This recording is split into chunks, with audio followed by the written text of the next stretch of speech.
Hello everyone, welcome to my channel UPSC Sahayatra. So చాలా వరకు toppers కామన్గా చెప్పేది ఏంటి అంటే ఎడిటోరియల్స్ చదవాలి, వాటి నుంచి నోట్స్ రాసుకోవాలి. ఎడిటోరియల్స్ చాలా ఇంపార్టెంట్ అని చెప్తారు.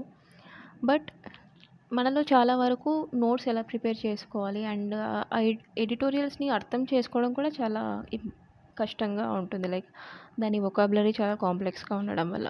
సో నేను ఈరోజు వీడియోలో లైవ్గా ఎడిటోరియల్స్ ఎలా చదవాలి అండ్ వాటి నుంచి నోట్స్ ఎలా ప్రిపేర్ చేసుకోవాలి అనేది డిస్కస్ చేయబోతున్నాను.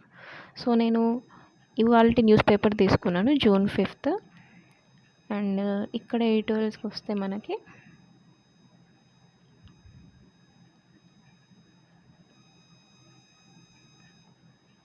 ఈ ఎడిటోరియల్ని నేను తీసుకున్నాను అనమాట.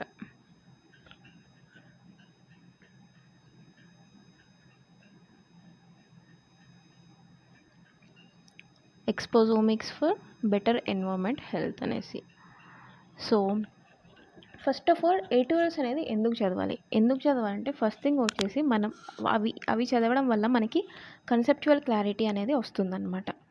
అండ్ సెకండ్ థింగ్ వచ్చేసి ఏవైనా కీ పాయింట్స్ మనకి ఈ ఎడిటోరియల్స్ నుంచి తీసుకోవచ్చు, ఎక్స్ట్రాక్ట్ చేసుకోవచ్చు. ఈ కీ పాయింట్స్ అనేవి మనం మెయిన్స్ ఆన్సర్స్లో కోట్ చేస్తే మన మార్క్స్ ఇంప్రూవ్ అయ్యే ఛాన్స్ ఉంది. అండ్ థర్డ్ థింగ్ వచ్చేసి మన క్రిటికల్ థింకింగ్ స్కిల్స్ని ఇవి పెంపొందిస్తాయి. సో ఒక ఇష్యూని దాని ప్రోస్ అండ్ కాన్స్ మనం ఓన్గా అనలైజ్ చేసే విధంగా మనకి హెల్ప్ అవుతాయి. అండ్ ఫైనలీ ఇది చదవడం వల్ల మన వొకాబులరీ ఇంప్రూవ్ అవుతుంది అండ్ మన ఆన్సర్ రైటింగ్ స్కిల్స్ కూడా ఇంప్రూవ్ చేసుకోవచ్చు. సో బిఫోర్ దట్ ఎడిటోరియల్ చదివే ముందు మనం ఈ 3 థింగ్స్ మైండ్లో పెట్టుకోవాలి. ఫస్ట్ థింగ్ ఏంటి అంటే అక్కడ ఇచ్చిన థీమ్ అండ్ కంటెక్స్ట్, ఈ పర్టికులర్ ఎడిటోరియల్ దేని గురించి మాట్లాడుతుంది అనేసి మనం చూడాలి. అండ్ సెకండ్ థింగ్ వచ్చేసి ఇష్యూస్ అండ్ ఛాలెంజెస్.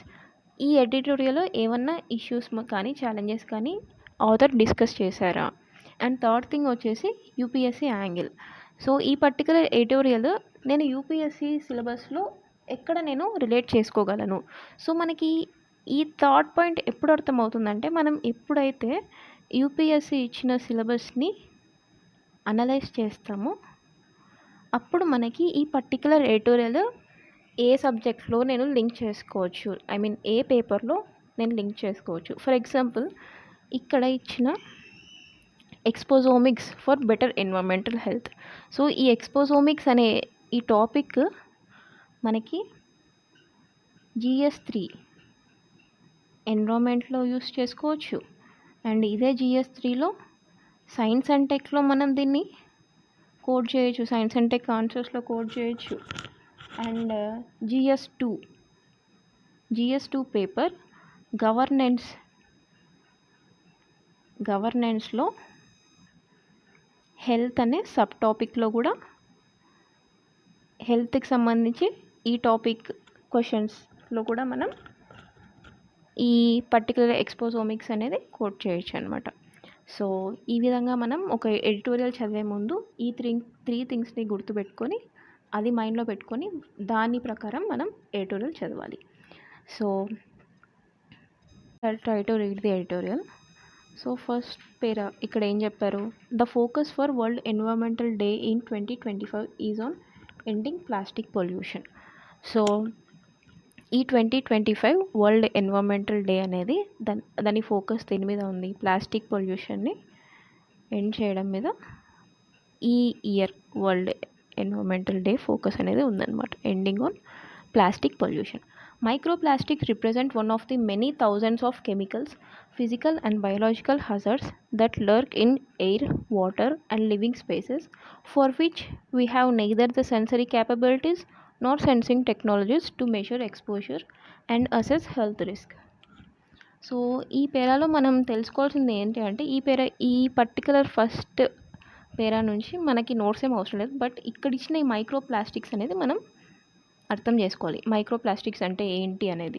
సో ఈ మైక్రోప్లాస్టిక్స్ అంటే ఏంటి లేదు, బట్ మన కళ్ళకు కనిపించని చిన్న చిన్న ప్లాస్టిక్ మెటీరియల్స్ అనమాట.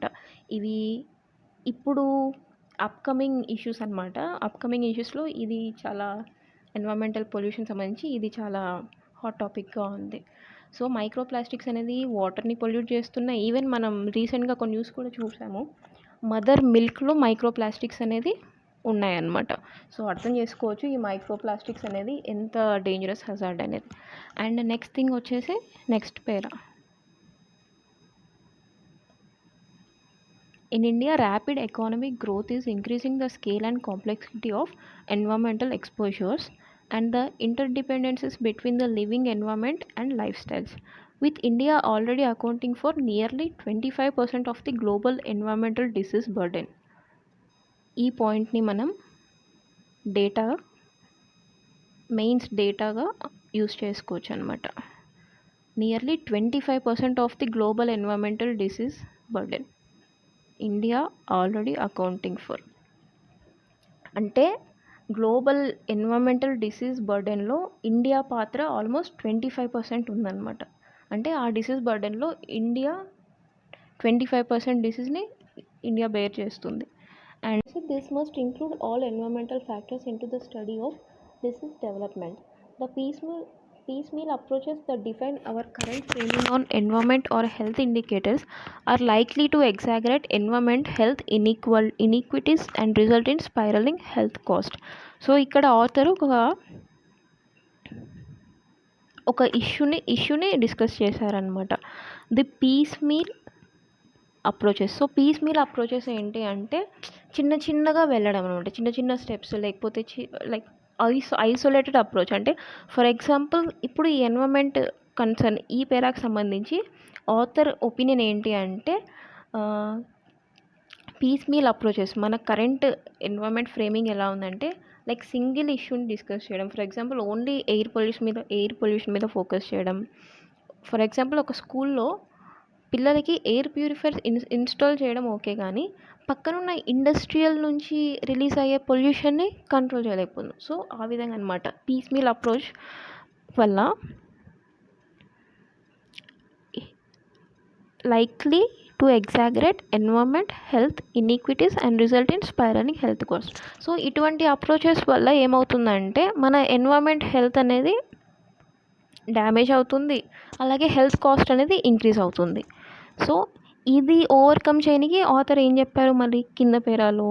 So we must embrace new and cutting-edge scientific developments in the field of exposomics to gain a more complete picture of disease etiologies over life course and develop holistic prevention strategies.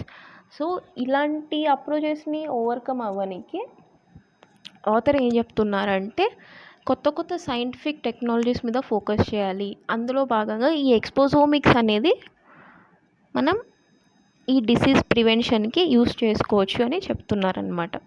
So ఇప్పుడు నా notes ఎలా ఉంటుంది, like జనరల్గా మన notes ఎలా చేసుకోవాలంటే ఒక A4 పేపర్లో ఫస్ట్ ఇక్కడ చెప్తున్న మెయిన్ థీమ్ ఏంటి, ఎక్స్పోజోమిక్స్ అని హెడ్డింగ్ పెట్టుకోవాలి.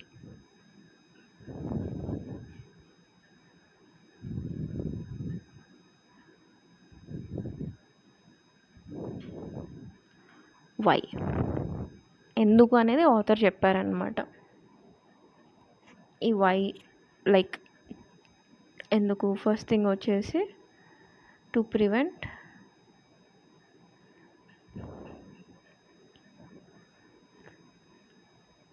ఇంక్రీజింగ్ ఎన్విరాన్మెంట్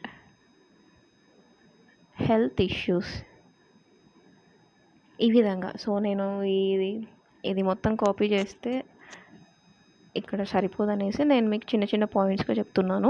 లైక్ మన నోట్స్ ఎలా ఉండాలంటే మొత్తం ఈ ఎటులను తెచ్చి కాపీ చేసుకోకూడదు, బట్ ఆ నోట్స్ చిన్న పాయింట్స్లో రాసుకొని ఆ నోట్స్ చూడగానే మనకి హోల్ కంటెంట్ అనేది మన మైండ్కి స్ట్రైక్ అవ్వాలన్నమాట. ఆ విధంగా మన నోట్స్ అనేది ఉండాలి. సో వై, హౌ, వాట్, ఈ పారామీటర్స్లో ఈ థీమ్ గురించి నేను ఫస్ట్ నోట్స్ రాసుకుంటాను. అండ్ నెక్స్ట్ పేరాకి వస్తే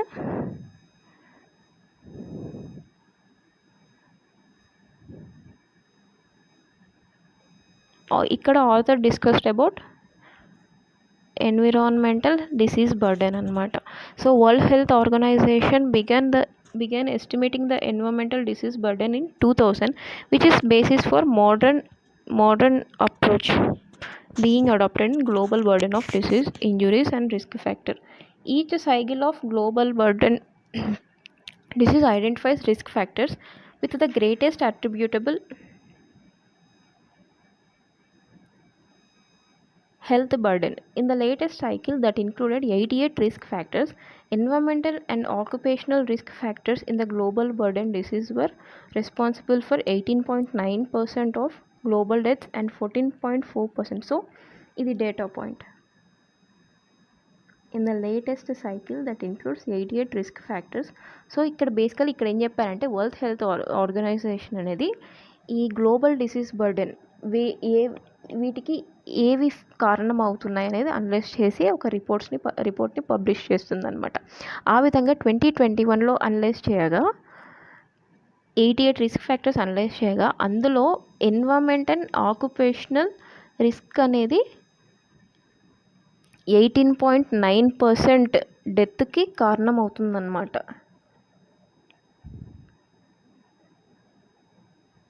and 14.4% of disability adjusted life years and led by ambient PM 2.5 air pollution.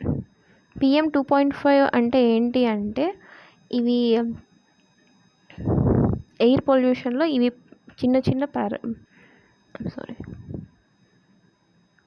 So ఇక్కడ ఇది అర్థం చేసుకోవాలి. PM 2.5 ఎయిర్ అంటే మన గాలిలో ఉండే చిన్న చిన్న ధూళి కణాలు అనమాట. సో ఇవి 2 టైప్స్ ఉంటాయి. ఒకటి PM10 అండ్ PM 2.5. దీనితో కంపేర్ చేసుకుంటే ఇది చాలా డేంజరస్. ఎందుకంటే ఇది మన బ్లడ్ స్ట్రీమ్లో ఎంటర్ అయ్యి మన హెల్త్ని చాలా హెవీగా డ్యామేజ్ చేస్తుంది అనమాట. సో ఈ డేటా పాయింట్స్ అనేవి మనం డైరెక్ట్ ఇక్కడ ఈ ఎడిటోరియల్ నోట్స్లో రాసుకోవచ్చు, లేదా సపరేట్ బుక్ ఈ డేటా అనే దానికి పెట్టి వాటిలో మనం రాసుకోవచ్చు అనమాట. And next para, in India nearly 3 million deaths and 100 million deaths are attributable to occupational and environment health risk. ఇది కూడా data point. In India nearly 3 million deaths and 100 million deaths are attributable to occupational and environment health risk. Occupational అంటే for example మైన్స్లో పనిచేస్తూ ఉంటారు. So asbestos మైన్స్లో పనిచేస్తూ ఉంటారు. వాళ్ళకి ఆ మైనింగ్ వల్ల హెల్త్ రిస్క్స్ అనేవి ఉంటాయి. అండ్ ఎన్వైరన్మెంటల్ హెల్త్ అంటే ఇప్పుడు మనం బయటకు వెళ్తాం, ఫర్ ఎగ్జాంపుల్ ఢిల్లీలో చూడొచ్చు ఎయిర్ పొల్యూషన్ అనేది ఎంత రిస్క్ హెల్త్ ఇష్యూగా అవుతుందో. సో ఇలాంటి ఇష్యూస్ వల్ల ఆల్మోస్ట్ 3 million మరియు 100 million డెత్స్ జరుగుతున్నాయి. సో ఇది ఒక డేటా పాయింట్ రాసుకోవచ్చు మంచిగా నోట్స్లో. And occupational health risk factors in India are also estimated to account for more than 50% of attributable burden of non communication. So ఇదంతా ఏం చెప్పారు, ఇదంతా ఈ డిసీజెస్ గురించి ఇక్కడ డిస్కస్ చేశారు. సో లైక్ మొత్తం పాయింట్ టు పాయింట్ చదవాలని అక్కర్లేదు. మీరు కొంచెం ఒక 2-3 వీక్స్ ఎడిటోరియల్ చదివాక మీకే అర్థమవుతుంది ఏ పేరా నేను చదవాలి ఏ పేరా చదవకూడదు అనేసి. సో అండ్ నెక్స్ట్ వెళ్తే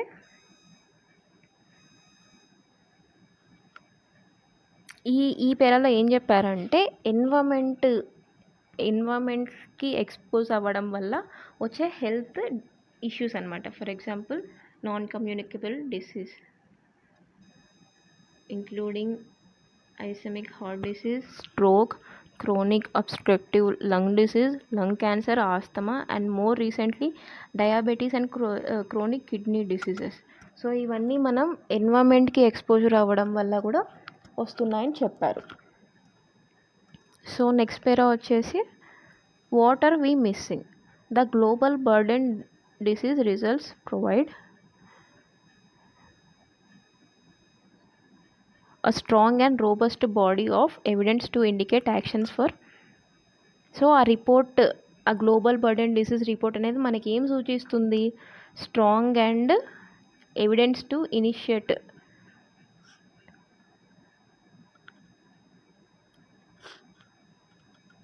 initiate cleaner air, safer water.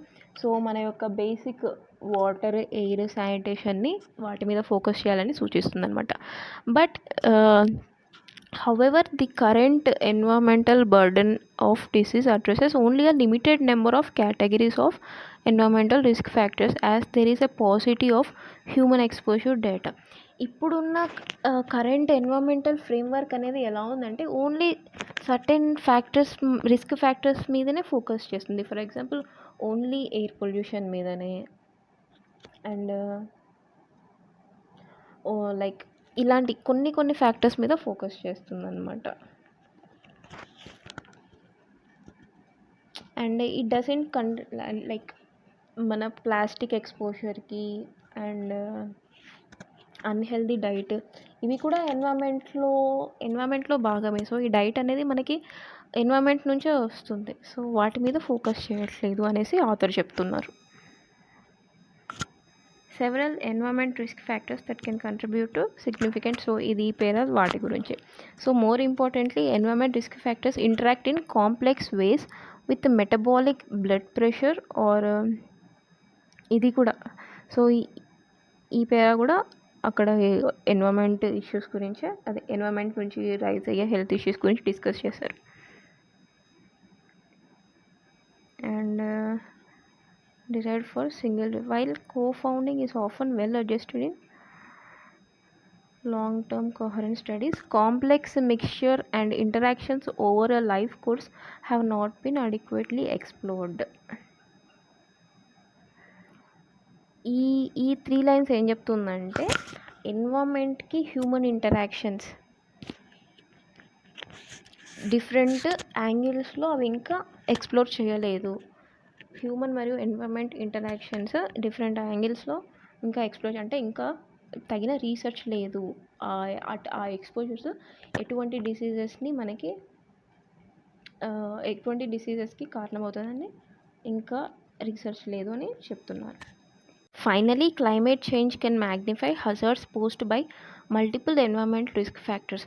So along with environment risk factors climate change అనేది కూడా ఇంకా ఈ ఎన్విరాన్మెంట్ రిస్క్ ఫ్యాక్టర్స్ని ఇంకా ఇంక్రీజ్ చేస్తుందని చెప్తున్నారనమాట. ఎలా ఇంక్రీజ్ చేస్తుంది? ఫస్ట్ థింగ్ వచ్చేసి heat, air pollution, vector borne diseases, storms and flooding and wild fires. So ఇక్కడ చెప్పినట్టుగా ఈ డేటా పాయింట్స్ మీరు ఇక్కడ ఇదే A4 నోట్స్లో రాసుకోవచ్చు లేదా సపరేట్ బుక్లో ఈ డేటా పాయింట్స్ రాసుకోవచ్చు. అండ్ నెక్స్ట్ పేరా నుంచి మనం ఏం నోట్స్ రాసుకోవాలి?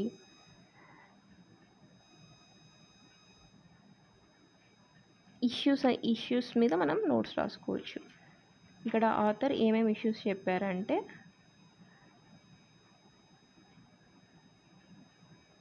Different environment exposures are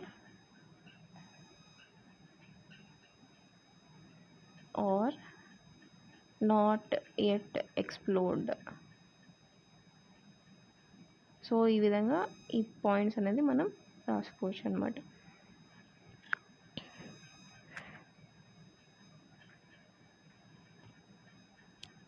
and next వచ్చేసి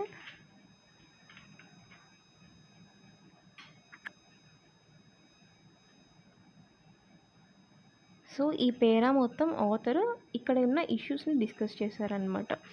ఈ మన కరెంట్ పాలసీ ఫ్రేమ్వర్క్ ఎలా ఉంది, ఏం ల్యాక్ అవుతుంది అనేసి ఈ పేరాలో డిస్కస్ చేశారు. Methods and data are not yet available to support inclusion of these important risk factors in the global burden of disease assessment. Thus, the current environment burden of disease estimates are not only a conservative underestimate but also do not provide an adequate means of prioritizing against competing risk factors to develop holistic, scalable, preventive health strategies. So ఇక్కడ ఏం చెప్తున్నారంటే ఈ environmental disease burden estimates అనేవి up to the mark లేవు, అవి under estimate చేస్తున్నాయి. And అలాగే do not provide an adequate means of prioritising.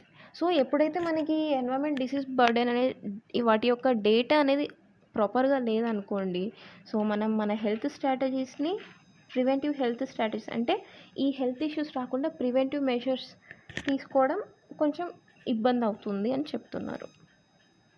పేరా వచ్చేసి the human exposome. So first thing exposome అంటే ఏంటి? సో ఎక్స్పోజోమ్ అంటే ఏంటి అనేది ఆథర్ ఇక్కడ డిస్కస్ చేశారు. The exposome is defined as the measure of all the exposures of an individual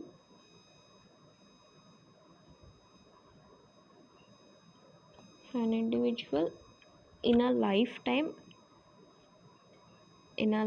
and how this exposure relate to health. So ఈ exposure అంటే basically ఏంటి అంటే ఒక human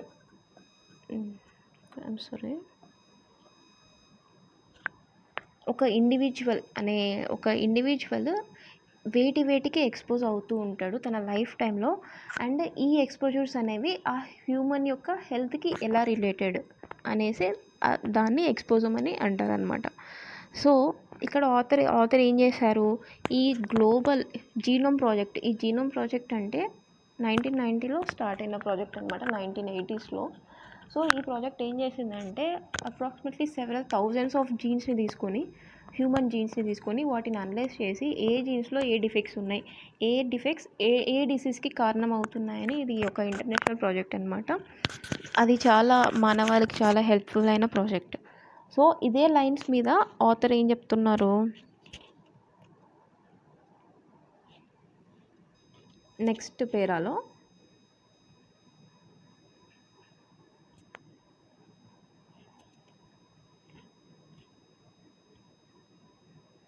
Traditional environmental health studies include hypothesis-driven methods which have focused on one or a class of environmental exposures at a few time points.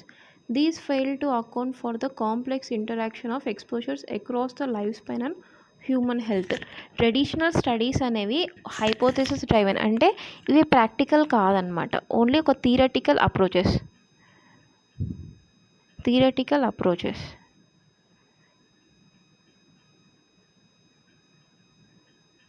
ఇవనేవి only ముందు చెప్పిన విధంగా certain class of ఇష్యూస్ని తీసుకొని మాత్రమే, వాటి ఇంటరాక్షన్స్ తీసుకొని మాత్రమే వాటి మీద మాత్రమే ఫోకస్ చేస్తాయి అని ఆథర్ చెప్పారనమాట. ఫర్ ఎగ్జాంపుల్ చిన్నపిల్లల్ని తీసుకుంటే చిన్నపిల్లల్లో ఎయిర్ పొల్యూషన్ ఒక్కటి ఎలా అఫెక్ట్ అవుతుందని చూస్తున్నారు, కానీ అలాగే ఆ చిన్నపిల్లలు తీసుకునే డైట్ మరియు వాళ్ళు రోజుగా వాడే ప్లాస్టిక్ వాటర్ బాటిల్స్ కావచ్చు, ఇవన్నీ ఎలా అఫెక్ట్ అవుతున్నాయని వీటిని అనలైజ్ చేయడం తక్కువ, ఓన్లీ వన్ ఫ్యాక్టర్ మీద ఫోకస్ చేస్తున్నారని ఆథర్ ఒపీనియన్ అనమాట. సో దీన్ని ఓవర్కమ్ అవ్వడానికి exposomics aim to bridge this gap by understanding how external exposures from physical, chemical, biological and psychosocial environments interact with diet and lifestyle and internal individual characteristics such as genetics, physiology and epigenetics to create health or disease. So ఇక్కడ ఇది overcome చేయడానికి ఎక్స్పోజోమిక్స్ అనేది ఉపయోగపడుతుంది. ఎలా అంటే ఈ ఎక్స్పోజోమిక్స్ ఏంటి అంటే, ఈ ఎక్స్పోజోమిక్స్ అనేది ఒక సింగిల్ ఫ్యాక్టర్ మీద ఫోకస్ చేయకుండా వేటికైతే హ్యూమన్ ఎక్స్పోజ్ అవుతారు, అవి ఏదైనా కావచ్చు, ఫిజికల్ కావచ్చు, కెమికల్ కావచ్చు, బయాలజికల్ కావచ్చు, సైకోసోషల్ కావచ్చు, ఈ ఫ్యాక్టర్స్ అన్నీ వారు తీసుకునే రోజువారీ డైట్ మరియు లైఫ్ స్టైల్, అలాగే ఒక ఇండివిజువల్ యొక్క internal characteristics such as genetics, physiology, epigenetics వీటితో ఇంటరాక్ట్ అయ్యి ఎటువంటి హెల్త్ మరియు డిసీజ్కి దారితీస్తుంది అనేది ఎక్స్పోజోమిక్స్ స్టడీ చేస్తుంది అనమాట. ఎక్స్పోజోమిక్స్ అనేది డిఫైన్ చేశారు, దీన్ని మనం మన నోట్స్లో రాసుకోవాలి అనమాట. సో ఇక్కడ చెప్పినట్టుగా వాట్ అనే పాయింట్, సో వాట్ అనే ఈ ఎక్స్పోజోమిక్స్ అనే ఎక్స్పోజోమిక్ డెఫినేషన్ని మన నోట్స్లో రాసుకోవాలి, వాట్ ఈస్ ఎక్స్పోజోమిక్స్ అనేది. సో మీరు ఇక్కడ ఇచ్చిన దీన్నే కాపీ పేస్ట్ చేయొచ్చు, లేదా మీ సొంత మాటల్లో మీకు అర్థమయ్యే విధంగా మీరు రాసుకోవచ్చు.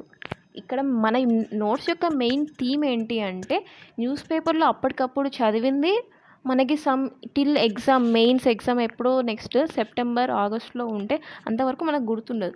సో అందుకు మనం ఈ నోట్స్ రాసుకుంటున్నాం. ఈ నోట్స్ మన సొంత పదాల్లో రాసుకున్నా ఇబ్బంది ఏం లేదు, ఎందుకంటే ఈ నోట్స్ చూడగానే మనకు గుర్తు రావాలి, మనం ఆ రోజు ఏం చదివాము, ఇది కదా పలాంది కదా అనేసి. అండ్ సో ఈ డెఫినేషన్ అనేది నోట్స్లో కోడ్ చేసుకోవాలి. నెక్స్ట్ పేరాలో ఈ స్టడీ వల్ల మనకి ఏమవుతుంది, డిఫరెంట్ ఎక్స్పోజర్స్ స్టడీ చేస్తాము. ఆ ఎక్స్పోజర్స్ అనేవి మన డైట్ మరియు మన లైఫ్ స్టైల్లో ఎలా ఇంటరాక్ట్ అయ్యి ఎటువంటి డిసీజ్కి దారితీస్తున్నాయి అనేది ఒక మేజర్ డేటా వస్తుంది. ఆ డేటా మొత్తాన్ని మనం ఒక అట్లాస్ లాగా కంపైల్ చేసుకోవచ్చు. Generation of atlas of exposure wide associations to complement genome wide associations. ఈ జీనోమ్ వైడ్ అసోసియేషన్స్ అనేది జెనెటిక్స్కి సంబంధించిన డేటా అనమాట. సో ఆ విధంగా మనం ఈ ఎక్స్పోజర్ సంబంధించిన డేటా కూడా మనం ఈ అట్లాస్ ఆ విధంగా కంపైల్ చేసుకోవచ్చు అని. So and enable discovery based analysis of environment influences on health. So different environment health మీద ఎలా ఇన్ఫ్లుయెన్స్ అవుతుంది అనేది డిఫరెంట్ అనాలిసిస్ కూడా మనం చేసుకోవచ్చు. The exposome requires synchronization of several interdisciplinary technologies which include, and ఇక్కడ ఈ పేరాలో ఏం చెప్పారు, హౌ అనే విషయం చెప్పారు. హౌ అంటే ఈ ఎక్స్పోసోమిక్స్కి కావాల్సిన టూల్స్ మరియు అది ఏ విధంగా ఆపరేట్ అవుతుంది అని చెప్పారు. సో మనం ఈ పేరాని నోట్స్లో రాసుకోవాల్సి ఉంటుందన్నమాట. ఏమేం కావాలి, it requires synchronization of several interdisciplinary technologies. Interdisciplinary technologies అంటే different technology. So for example biotechnology కావచ్చు, నానో టెక్నాలజీ కావచ్చు, అండ్ డిఫరెంట్ టెక్నాలజీ సింక్రనైజ్ అవ్వాలన్నమాట. అంటే సింక్రనైజ్ అంటే లైక్ అవి ఇవి ఇంటర్ కనెక్టెడ్గా ఉండాలన్నమాట.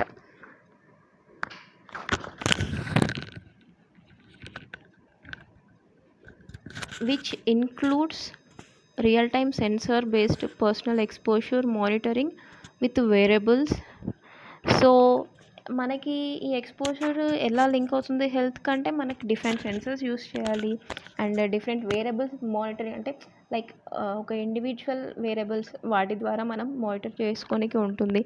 అన్టార్గెటెడ్ chemical analysis on human bio monitoring samples, testing on human relevant micro physiological systems also known as organs on chips.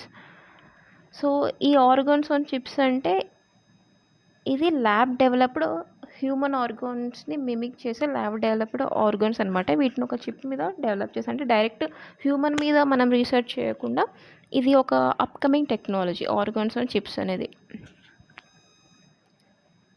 Next వచ్చేసి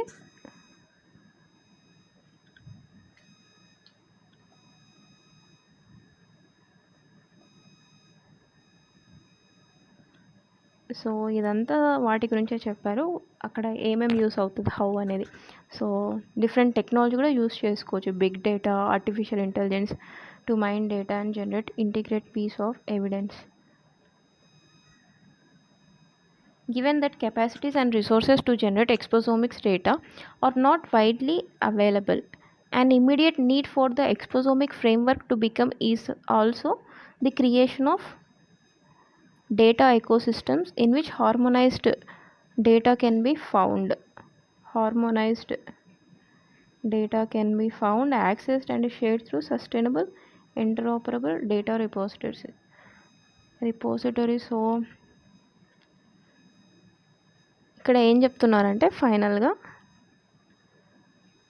given that capacities and resources to generate exposomics data, ఇది ఒక drawback లాగా చెప్తున్నారనమాట author. And final ఇక్కడ మనం ఇది రాసుకోవచ్చు అనమాట, ఎందుకు ఎక్స్పోసోమిక్స్ అనేది ఏ లెవెల్లో ఉంది ఇండియాలో అనేది ఇది నోట్స్ రాసుకోవాలి. వీటికి మెయిన్ హర్డిల్స్ వచ్చేసి ల్యాక్ ఆఫ్ డేటా,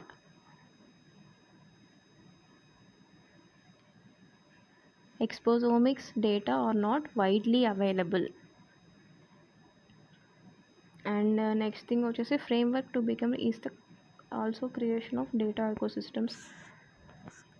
సో ఇదన్నమాట, లైక్ డేటా అవైలబిలిటీ అనేది లేదు అనేసి ఈ పారాగ్రాఫ్ సారాంశం. అండ్ ఫైనలీ ఇది కన్క్లూషన్గా చెప్పారు. Exposome frameworks may seem implausible or irrelevant in India, wherein the implementation of environment health management programs faces numerous hurdles.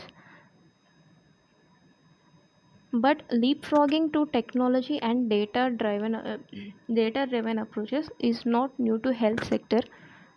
Exposomics offer unprecedented potential to mainstream environmental risks with public health programs by generating more accurate predictive models for many chronic diseases while also enabling precision medicine. So ఇక్కడ notes benefits, ఈ ఎక్స్పోజోమిక్స్ యొక్క benefits. First thing వచ్చేసి ఇది precision మెడిసిన్లో helpful అవుతుంది. Precision medicine. And second thing వచ్చేసి it can be integrated with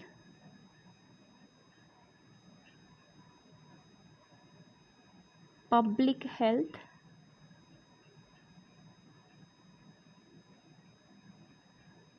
programs to reduce disease burden.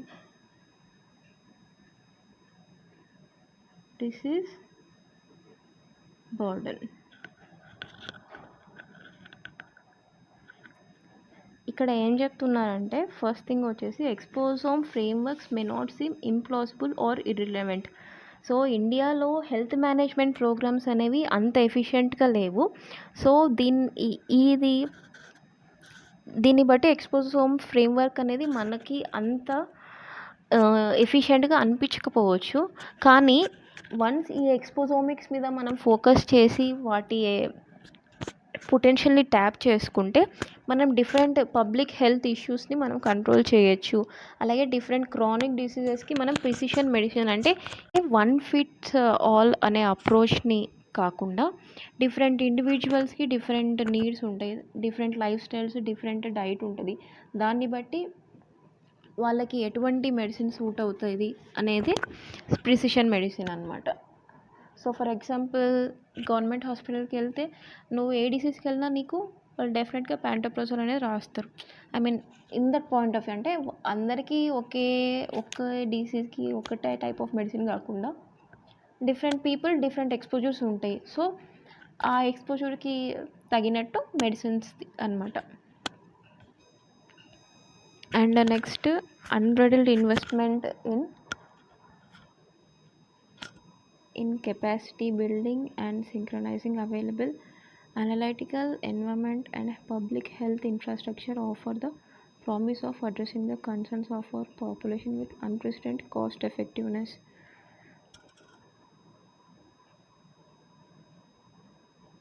The time is ripe for Indian environmental health community to engage and contribute to global momentum on science of exposomics. So ఇక్కడ ఎక్స్పోజోమిక్స్ మీద focus చేయాలి. ఇండియాకి ఈ initiative మీద focus చేయాలి, వీటి మీద invest చేయాలని చెప్తున్నారు ఆథర్. సో ఈ బెనిఫిట్స్ అనేవి రాసుకొని అండ్ ఫైనలీ కన్క్లూజన్ ఇక్కడ మన నోట్స్లో కన్క్లూజన్ ఏం రాసుకోకపోయినా పర్లేదు, బట్ మెయిన్ పాయింట్స్ మనం రాసుకోవాలి. సో ఫస్ట్ థింగ్ మనం డెఫినిషన్ రాసుకున్నాము. అండ్ నెక్స్ట్ వై, ఎందుకు అంటే టు ప్రివెంట్ ఈ health issues, PM and how అనేది మనం రాసుకున్నాం అనమాట. ఈ టూల్స్ ఈ ఎక్స్పోజోమిక్స్లో ఏ టూల్స్ యూస్ చేస్తారో అనేవి మనం నోట్స్లో రాసుకున్నాము. అండ్ ఇష్యూస్ ఎందుకు ఈ ఎక్స్పోజోమిక్స్ అనేది ఇక్కడ రాసుకున్నాము. అండ్ ఇక్కడ ఈ ఎక్స్పోజోమిక్స్లో ఏంటి ఇష్యూస్ అనేది రాసుకున్నాం అనమాట. And hurdles, lack of data, ఈ విధంగా.